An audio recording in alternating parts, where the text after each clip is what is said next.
आपका YP education trick channel पर।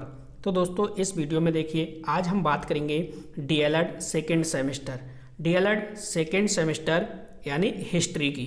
ठीक है, तो आज हिस्ट्री का जो आपका पेपर है उसी की हम बात करेंगे। और हिस्ट्री के पेपर में देखिए, भारत में आपका ये जो चैप्टर है पहला, भारत में प्रथम साम्राज्य की स्थापना, इसके जो जितने भी इम्पोर्टेंट क्वेश्चन हैं वो सभी इम्पोर्टेंट क्वेश्चन इस वीडियो में हम आज कवर करने वाले हैं।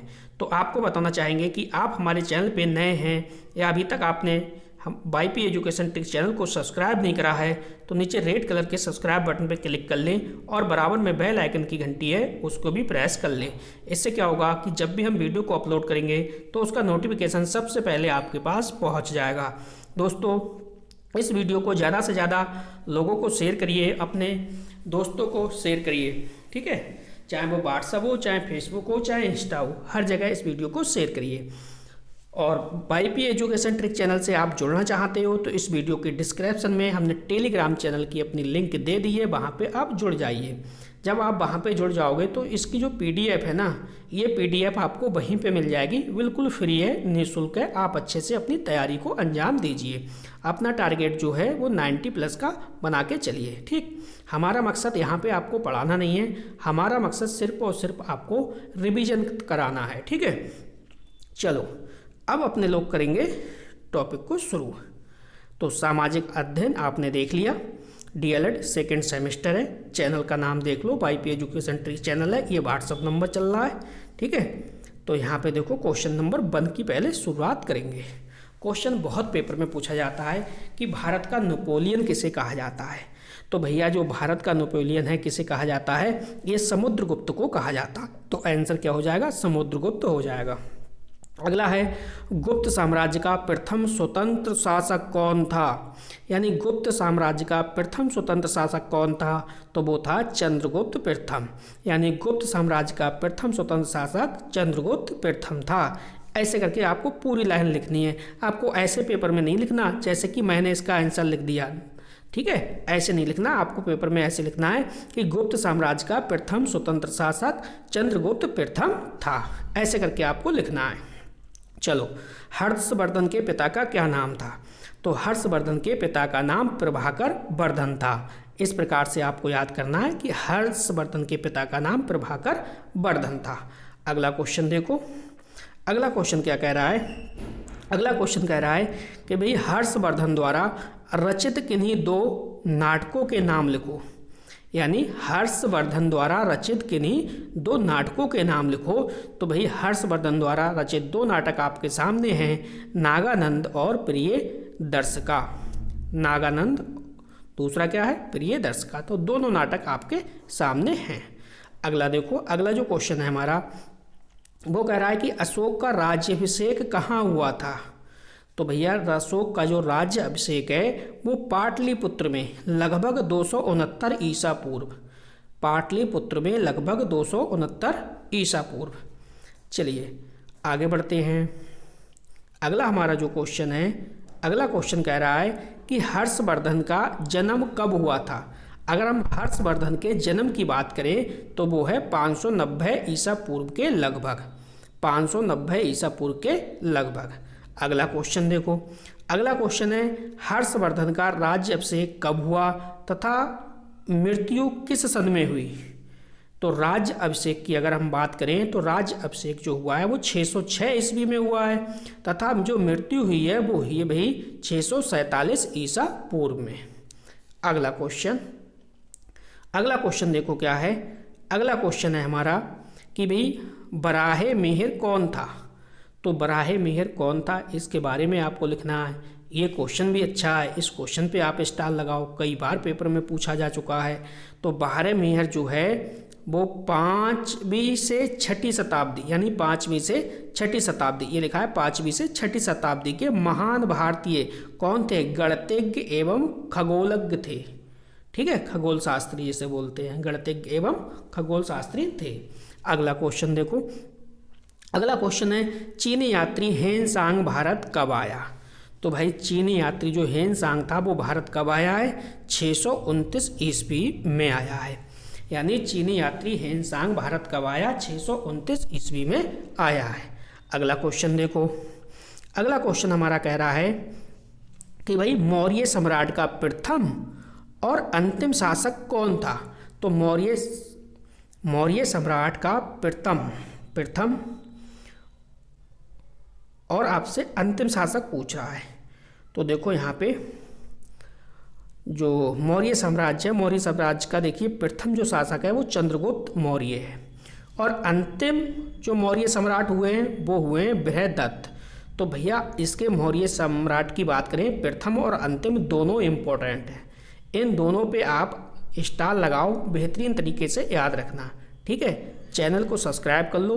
रोज़ाना आपकी तैयारी जो हिस्ट्री की है वो रात 8 बजे वीडियो मिलेगी, ठीक है। 8 बजे रोज़ाना इसकी क्लास होती है। एजुकेशन जो 4 चल रहा है, एजुकेशन 4 की 7 बजे रोज़ाना क्लास होगी, कोई भी आपको समस्या नहीं होगी। इसकी PDF आपको टेलीग्राम चैनल पे 24 घंटे के बाद मिल जाया करेगी। अगला क्वेश्चन देखो, अगला क्वेश्चन है 11वां। तो हम 11वां क्वेश्चन देखते हैं। 11वां क्वेश्चन क्या कह रहा है, समझो। बाणभट्ट क्यों प्रसिद्ध थे? तो ये बताना है आपको, बाणभट्ट थे वो क्यों प्रसिद्ध थे? तो भाई कादम्बरी के रचयिता होने के कारण विश्व प्रसिद्ध थे। कौन? बाणभट्ट जी। नेक्स्ट क्वेश्चन है मौर्यकालीन सिक्के क्या कहलाते थे? तो जो मौर्यकालीन सिक्के हैं वो पर्ण कहलाते थे। क्या कहलाते थे? पर्ण कहलाते थे। देखिए एक बात मैं और आपको बता दूं, DLED को आप हल्के में मत लेना, ठीक है। DLED का जो सेकेंड सेमेस्टर है ये सबसे चारों सेमेस्टर में से सबसे कठिन सेमेस्टर है। इसकी तैयारी आप अच्छे से कर लीजिए। इसमें अगर सेकेंड सेमेस्टर में आपकी बैक ना लगे तो अच्छा है, नहीं तो समझो सेकेंड सेमेस्टर में अच्छे बच्चों की बैक लगती है।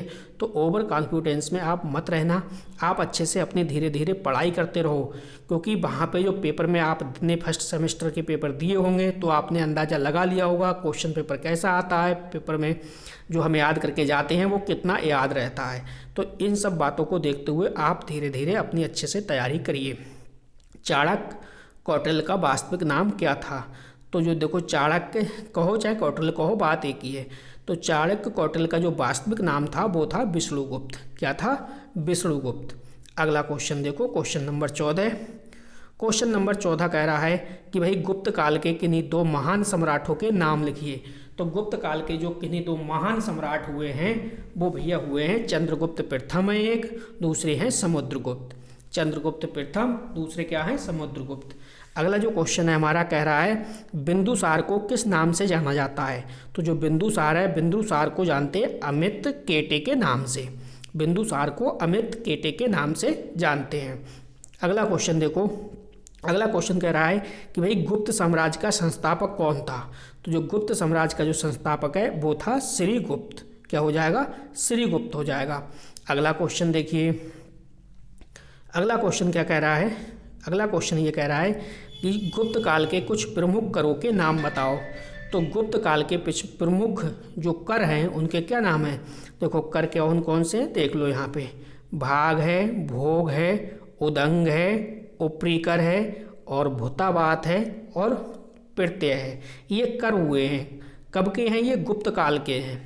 अगला क्वेश्चन देखो, अगला क्वेश्चन क्या है? अगला क्वेश्चन कह रहा है मौर्यों के विषय में जानकारी प्राप्त करने के मुख्य स्रोत क्या हैं? तो अब देखो यहाँ पे मौर्यों के विषय में जानकारी प्राप्त करने के मुख्य स्रोत क्या हैं? पहला स्रोत क्या है? साहित्यिक स्रोत है। दूसरा जो स्रोत है वो पुरातात्विक स्रोत है। तो यही स्रोत है, साहित्यिक स्रोत और पुरातात्विक स्रोत। अगला क्वेश्चन देखो, क्वेश्चन नंबर 19। अगला क्वेश्चन आपसे ये कह रहा है कि भाई जो बिंदुसार है, बिंदुसार ने कितने वर्षों तक शासन किया? तो बिंदुसार ने कितने वर्षों तक शासन किया? देखो हमारे पुराणों के अनुसार तो भाई 24 वर्षों तक उसने शासन किया है। किसने? बिंदुसार ने। बिंदुसार ने कितने वर्षों तक शासन किया है? तो पुराणों के अनुसार किया है 24 वर्ष तक। और महावंश की बात करें तो महावंश के अनुसार करा है इन्होंने 27 वर्ष तक। ठीक है। अगला क्वेश्चन देखो, क्वेश्चन नंबर अपने 20 पर पहुंच चुके हैं। गांव पर शासन तथा न्याय कौन करता था? यानी गांव पर शासन तथा न्याय कौन करता था? तो भाई इसका आंसर होगा ग्रामिक। कौन करता था? ग्रामिक करता था। ठीक है। तो 20 क्वेश्चन पे अपने लोग पहुंच गए।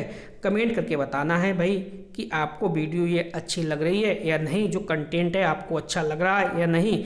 जितना आपको कराया जा रहा है इससे बाहर पेपर में बहुत ही मुश्किल से क्वेश्चन देखने को मिलेगा। आपके एग्जाम को देखते हुए हमने वो क्वेश्चन इसमें सेट किए हैं जो बार बार पूछे जाते हैं एग्जाम में। ठीक, अगला क्वेश्चन देखो, क्वेश्चन नंबर 21।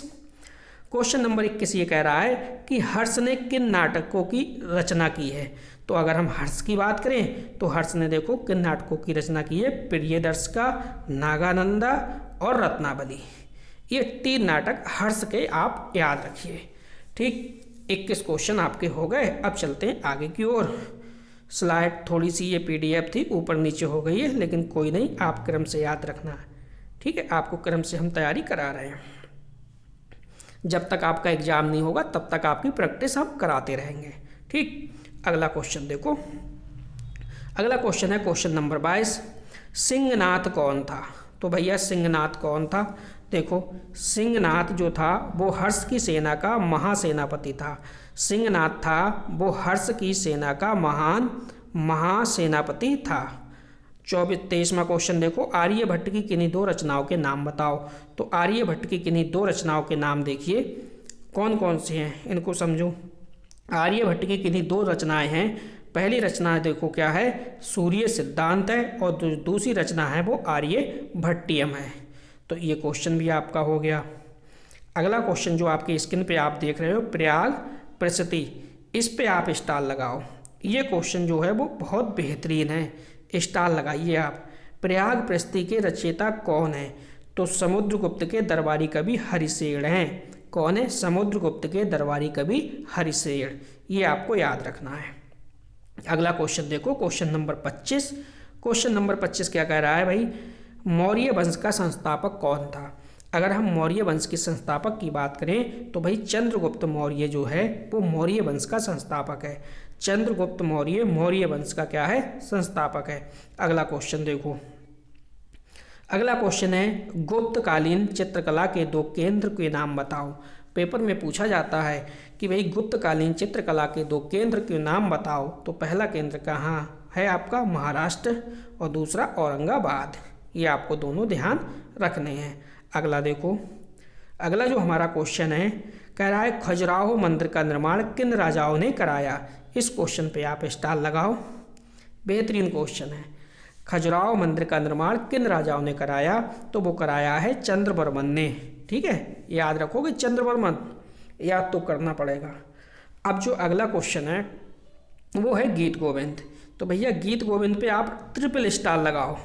गीत गोविंद बहुत ही बार पेपर में पूछा गया है, और अभी जो उत्तराखंड का LT का एग्जाम हुआ था तो उसमें भी गीत गोविंद की पुस्तक पूछी गई थी। और गीत गोविंद किसकी पुस्तक है यही पूछा गया था, और जयदेव की थी। ये अभी हाल में पूछा गया है, बहुत सुपरस्टार क्वेश्चन है ये, तो इसे आप बिल्कुल भी नहीं भूलना। अगला क्वेश्चन देखो। अगला क्वेश्चन है भारत चीन के बीच युद्ध कब हुआ।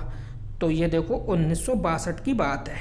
ठीक है, भारत चीन के बीच युद्ध कब हुआ। तो 1962 में ये पहला युद्ध है। अगला क्वेश्चन देखो, कालिदास के 2 ग्रंथों के नाम। तो इस क्वेश्चन पे आप स्टार लगाओ। कालिदास के 2 ग्रंथ हैं वो भी बहुत ही बेहतरीन आपको तरीके से याद रखना है। वेरी वेरी इंपॉर्टेंट क्वेश्चन है, यहाँ से आपको मार्क्स मिलेगा, और नहीं मिलेगा तो टैट में, सुपर टैट में आपके ये काम क्वेश्चन आएगा, लेकिन आपको मार्क्स दे के जाएगा जॉब तक। कालिदास के 2 ग्रंथों के नाम हैं कुमार संभवम और रघुवंशम। ये 2 आपको नाम ध्यान रखना। ग्रंथ तो और भी हैं लेकिन यहाँ आपका 2 से ही काम चल जाएगा। अगला क्वेश्चन देखो। अगला क्वेश्चन आपका है कि भाई मेगस्थनीज द्वारा रचित पुस्तक का नाम बताओ। तो मेगस्थनीज के द्वारा जो पुस्तक है वो क्या है, इंडिका। वो क्या है, इंडिका।